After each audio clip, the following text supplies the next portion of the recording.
아내가 세상을 떠난 뒤 집은 너무나도 조용해졌다.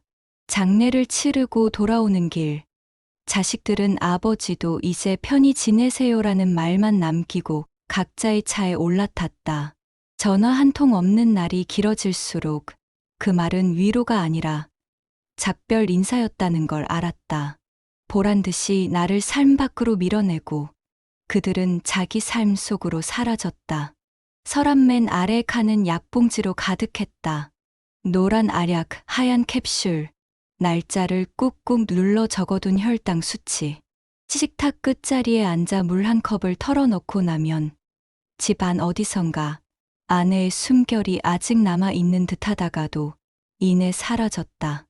텔레비전 소리는 벽을 튕겨 나갔고 벽시계 초침은 나 대신 살고 있는 것처럼 바쁘게 움직였다.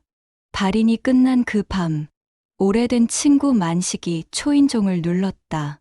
손에는 작은 캔넬 하나. 혼자 있지 말고 얘랑 같이 있어. 캔넬 문을 여니 주먹만 한 강아지가 코끝을 들이밀었다. 허공을 조심스레 맞다가 내 손등을 툭 건드렸다.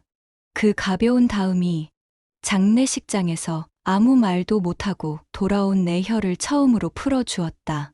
그래, 같이 있어 보자. 처음엔 모든 것이 작고 가벼웠다. 그 작은 몸은 집안을 살금살금 맴돌다 내 무릎에 턱을 얹었고 산책을 나가면 신발끈을 매는 동안 앉아 기다렸다. 밤이면 가슴께로 말아 들어오며 코를 골았다. 몸은 거짓말처럼 반응했다. 걸음이 늘고 잠이 깊어졌다. 혈압계의 숫자가 내려앉고 밥맛이 돌아오자 노인은 오래전 잊었던 단어들을 다시 떠올렸다. 고맙다. 라든가 잘했다. 라든가. 그런데 아이는 아이로만 남지 않았다. 봄이 여름을 턱 밑까지 밀어 올릴 즈음 강아지는 길게 뻗은 다리와 두툼한 거들먹을 갖게 되었다. 눈매는 날카롭고 귀는 바람을 예민하게 탔다. 모르는 인기척이 계단참을 넘어올 때마다 멍 하고 낮게 울렸다. 늑대를 닮았다는 말이 어울릴 만큼 크고 아름다웠다. 그리고 겁이 많았다. 겁이 많다는 건 곧 세상에 방어할 것이 많다는 뜻이었다. 한 번은 골목 모퉁이였다. 우산을 쓰고 뛰어든 배달 청년이 코앞에 나타나자 개는 순간 리드줄을 당기며 몸을 튕겼다. 노인이 중심을 잃고 넘어지면서 팔뚝을 잡은 이빨이 깊이 파고들었다. 피가 바닥에 뚝뚝 떨어졌다. 응급실의 하얀 등, 꿰맨 자국. 의사는 혼자 온 나를 걱정스레 쳐다봤다. 집으로 돌아오는 길. 노인은 개가 눕는 자리 옆에 천천히 앉아 손을 내밀었다. 개는 고개를 떨구고 눈을 피했다. 괜찮다. 그 말이 더딘 숨처럼 흘러나왔다. 그리고 자신에게도 꽃 같은 말을 다시 했다. 괜찮다. 다시 시작하자. 한 차례 더 사고가 났고 봉합은 한 번 더 늘었다. 비 오는 오후였다. 창밖 처마 끝에서 물방울이 연속으로 떨어지고 거실은 눅눅한 풀 냄새와 젖은 개 냄새가 10개 섞여 있었다. 마루는 창틀 아래에 엎드려 비 내리는 소리를 듣고 있었다. 젖은 코끝이 살짝 떨리고 귀는 빗줄기와 함께 미세하게 움직였다. 나는 전기포트를 껐고 깨끗이 씻은 스테인리스 그릇에 간식을 몇 개 꺼냈다. 닭가슴살 큐브, 말린 고구마, 그리고 마루가 유난히 좋아하는 오린 목뼈. 마루야, 간식 먹자. 머리를 들던 녀석의 눈빛이 번쩍했다. 꼬리가 일자로 빳빳하게 섰다가 천천히 흔들렸다. 나는 간식을 하나씩 앉아. 기다려. 먹어. 순서로 건넸다. 마루는 침을 꿀꺽 삼키며도 내 눈을 보고 허락 소리를 기다려 먹었다. 잇몸이 간식을 받아먹는 촉감이 손끝으로 전해졌다. 고맙다는 듯 뺨을 스치고 지나가는 수염이 간질거렸다. 마지막으로 오리목뼈를 건네자 마루의 자세가 살짝 달라졌다. 앞발을 넓게 벌리고 목뼈를 그릇 밖으로 끌어내 가슴 사이에 고정했다. 이빨이 사각사각 힘을 주며 뼈를 씹는 소리가 거실장에 낮게 울렸다. 나는 그 소리를 자장가처럼 듣곤 했다. 착하지. 말하면서 습관처럼 손을 뻗어 머리를 쓰다듬었다. 그 순간 공기가 바뀌었다. 마루의 몸이 아주 미세하게 굳었다. 꼬리의 흔들림이 멈췄고 귀가 내 쪽으로 눕더니 눈동자의 하얀 자위가 살짝 드러났다.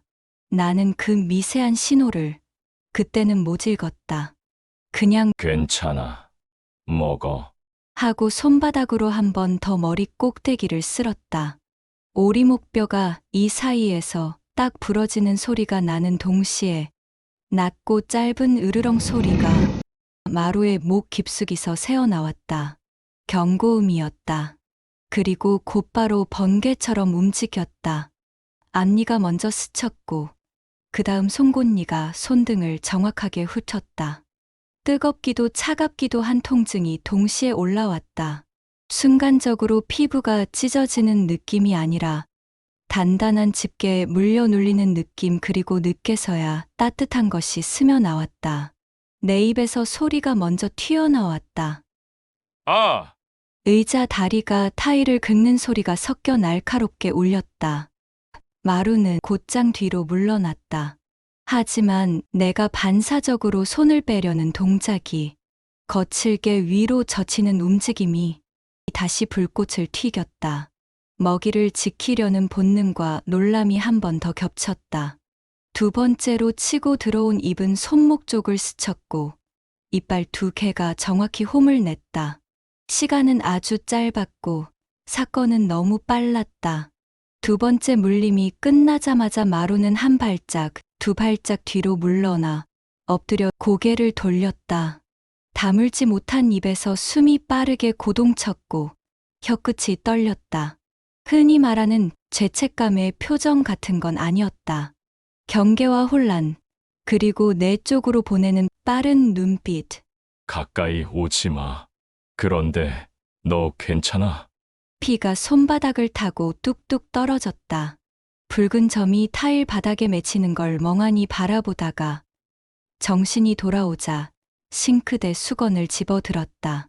흰 수건이 순식간에 장미색으로 번졌다. 나는 숨을 고르고 평소 배워둔 대로 최대한 조용한 목소리로 말했다. 마루. 하우스. 손짓을 하지 않았다. 움직임을 줄이고 문턱에 놓인 캔넬을 가리키기만 했다. 마루는 꼬리를 낮게 내리고 고개를 옆으로 살짝 틀어 내 눈을 피한 채 천천히 캔넬 안으로 들어갔다.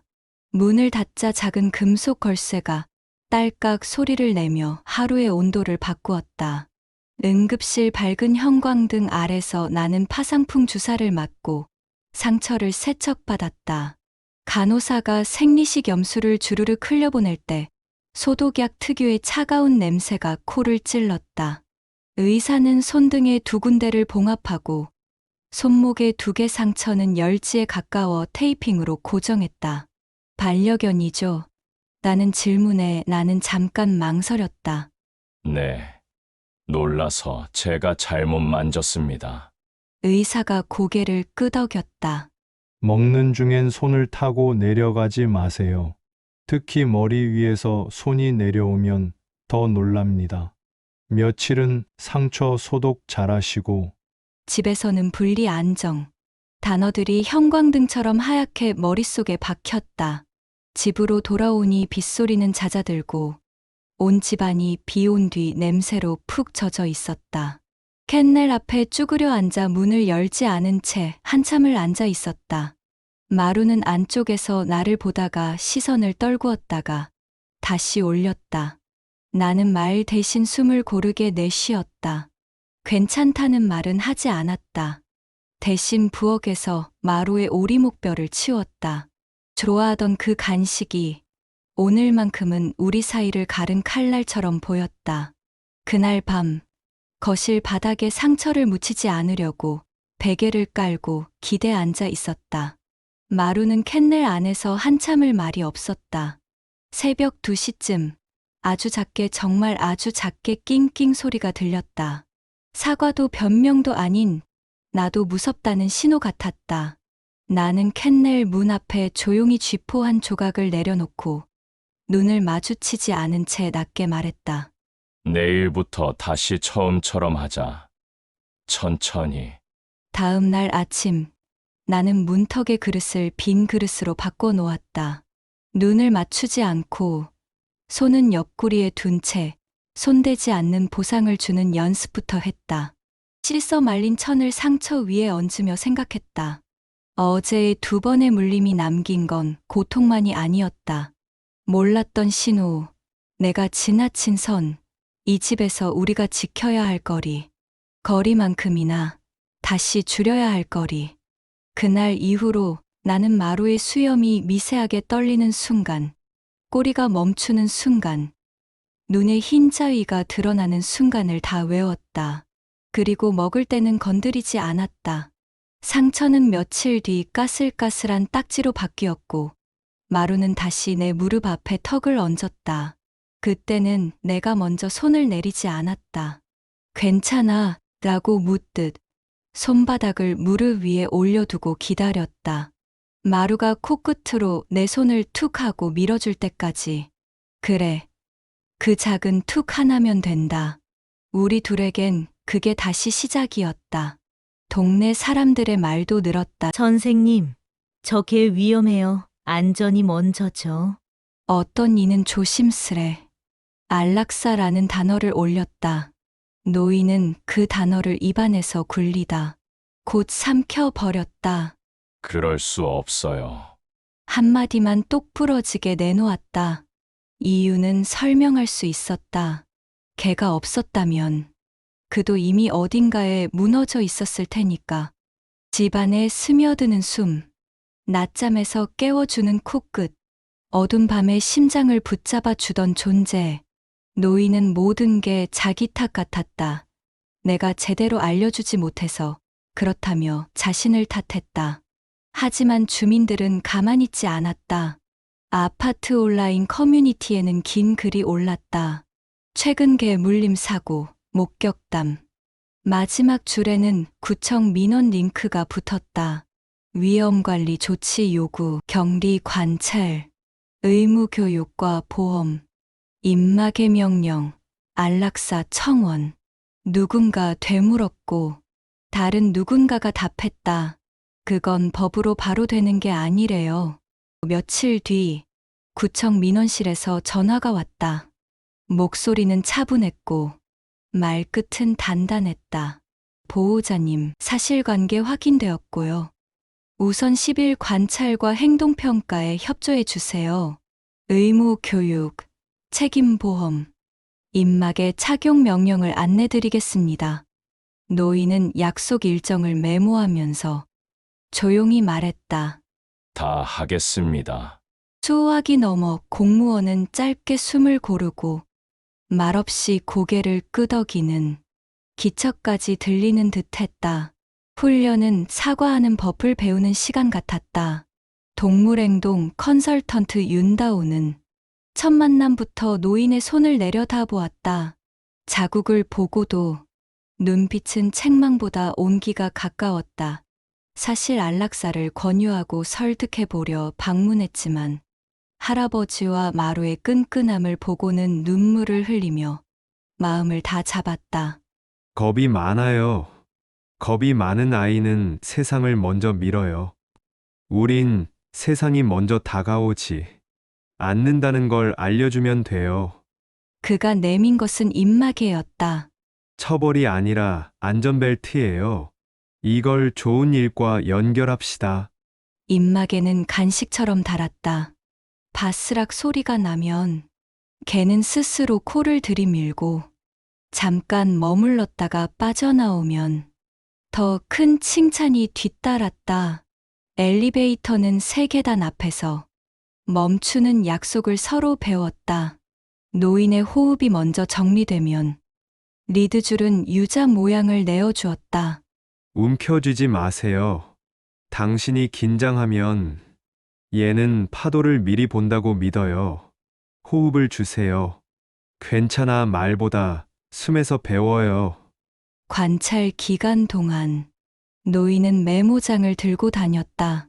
언제, 어디서, 무엇에 반응하는지, 아이가 뛰면 몇 미터에서 흔들리는지, 오토바이 소리와 비 오는 날, 모서리 그림자와 저녁 시간대의 사람 밀도, 하루의 공백을 채우듯 기록은 쌓였다. 책임보험에 가입했고, 아파트 관리실에 협조 공지도 올렸다. 훈련 중입니다. 정해진 시간 외에는 좁은 공간에서 마주치지 않도록 배려 부탁드립니다. 몇몇 댓글에는 엄지 이모티콘이 달렸다. 어떤 이는 무모한 고집이라고 썼지만 대꾸는 하지 않았다. 고집이면 어땠다 오래 살아보니 사람을 살리는 고집도 분명 있었다. 비가 내리던 오후 우산을 접은 아이가 계단참을 뛰어올랐다. 노인은 미리 약속한 대기선 뒤에서 개에게 뒤로를 속삭였다. 손바닥을 내밀어 코끝을 유도하고 눈길을 한 번 더 자신에게 끌어왔다. 입마개가 젖은 빗방울을 튕겼다. 아이 엄마가 숨을 몰아쉬며 미안하다고 머리를 숙였다. 노인은 웃었다. 우리도 많이 배웠습니다. 개는 한 발 물러나 앉아 꼬리로 바닥을 2번 쳤다. 예전이라면 터졌을 장면이었다. 넘어가고도 남을 장면이었다. 둘은 그걸 함께 넘겼다. 넘기는 데에 시간이 들었고 그 시간이 드디어 이겼다. 열흘 후 관찰은 끝났다. 구청의 재평가 자리에서 공무원은 종이를 넘기며 체크리스트를 읽었다. 리드 관리 양호, 입마개 착용 준수, 행동 반응, 임계거리 확보, 보호자 교육 수료 개선 뚜렷합니다. 다만 정기 교육과 관리 의무는 지속이고요. 사고 방지를 위해 혼잡 시간 피해서 산책 부탁드립니다. 다운이 옆에서 고개를 끄덕였다. 여기서부터가 시작이에요. 관리가 사랑의 기술이거든요. 누군가의 말처럼 끝이 아니라 시작이었다. 여름이 재빨리 물러가고 바람이 곁살을 얇게 베어먹는 계절이 되었다. 노인은 산책로와 집 사이의 시간을 견주듯 젠다 출퇴근 시간은 피하고 엘리베이터 버튼을 누르기 전에 복도 끝을 먼저 훑는다. 개는 그 움직임에 맞추어 속도를 낮춘다. 입마개 위로 숨이 서리면 노인은 장갑을 빼서 코끝을 잘 닦아준다. 잘했다. 그 말은 주로 저녁에 썼고 낮에는 조화를 더 자주 썼다. 2단어는 서로 교대로 나왔다. 그날 밤은 유난히 몸이 무거웠다. 약을 챙겨 먹고 주전자에 물을 올렸다. 인덕션 위 빨간 점이 서서히 밝아졌다. 노인은 잠깐 눈을 붙였고 잠깐이 길이가 되었을 때 개가 낮게 울었다. 1번, 2번 소리가 아니라 리듬 같았다. 이불을 당기는 앞발, 문으로 몸을 비비는 동작, 노인이 가슴을 부여잡고 일어났을 때 부엌 문틈으로 희미한 연기가 빠져나오고 있었다. 기침이 터지고 눈물이 찔끔 났다. 개는 노인의 무릎 뒤쪽을 살짝 밀며 현관 쪽으로 이끌었다. 비상벨이 울렸다. 경비 아저씨가 소화기를 들고 올라왔다. 큰일 날 뻔했습니다. 근데 이 놈이 계속 문을 긁어서 아저씨의 말끝이 웃음으로 꺾였다. 노인은 개의 목덜미를 붙잡고 이마를 댔다. 살렸구나. 입마개가 이마에 부딪혀 톡하고 소리가 났다. 어딘지 기특한 소리였다. 밤은 길었지만 아침은 약속대로 왔다. 온라인 커뮤니티에는 누군가의 글이 올라왔다. 요즘 그 늑대 같은 아이?